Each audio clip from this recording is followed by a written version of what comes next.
Doctor Babasaheb आंबेडकरांची 133वी जयंती आहे आणि ही जयंती युवा मित्र परिवार जे बुद्ध कॉलनीमधील एक संघ आहे त्यांच्याकडून आयोजित केली गेली आहे। आपण जाणून घेऊया या आयोजनाबद्दल। आपल्यासोबत आहेत आयोजक।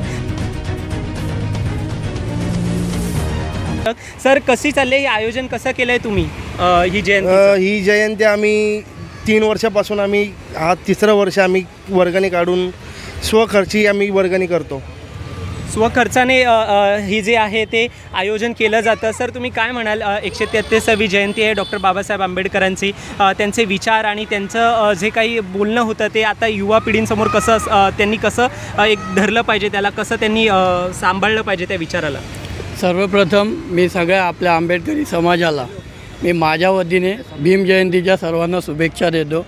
आणि सर्वांनी आता इलेक्शन पिरियड आहे त्याप्रमाणे सर्वांनी नियमाचं बंधन पाळून आपापला कार्यक्रम जो कोणी असू दे नियमांचं बंधन पाळून करावा, बस माझं एवढंच म्हणणं आहे। आणि आम्ही बुद्ध कॉलनी युवा मित्र परिवारतर्फे सगळ्यांच्या तर्फे सगळ्यांना शुभेच्छा देतो भीम जयंतीच्या।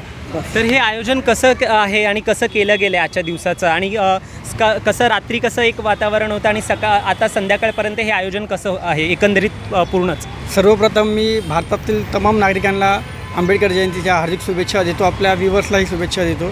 आयोजन आपलं असं असतं की 3 वर्ष झाले आपण इथे एक इव्हेंट आपण साजरा करतो। मोठ्या प्रमाणामध्ये भीमसैनिक इथे येतात, आपला जल्लोष साजरा करतात। आणि काल रात्रीचा जो माहोल होता तो खूप चांगला होता आणि आजही असंच असणार आहे। आणि कार्यक्रमाबद्दल बोलायचं झालं तर इथे कुठल्याही राजकीय पक्षाचं 1 रुपया न घेता, ना कुठल्या संघटनेचा 1 रुपया घेता, कुठले कार्यकर्ते 5-5, 10-10 हजार रुपये देऊन, आपल्या खिशातले देऊन ही भीम जयंती साजरा करण्याचा प्रयत्न करतात। आणि ही खूप मोठ्या प्रमाणामध्ये आम्ही करत आहोत। आणि याच्यानंतर अजून भरपूर कार्यक्रम अजून होणार आहेत आपल्या बुद्ध कॉलनी मित्र परिवारातर्फे।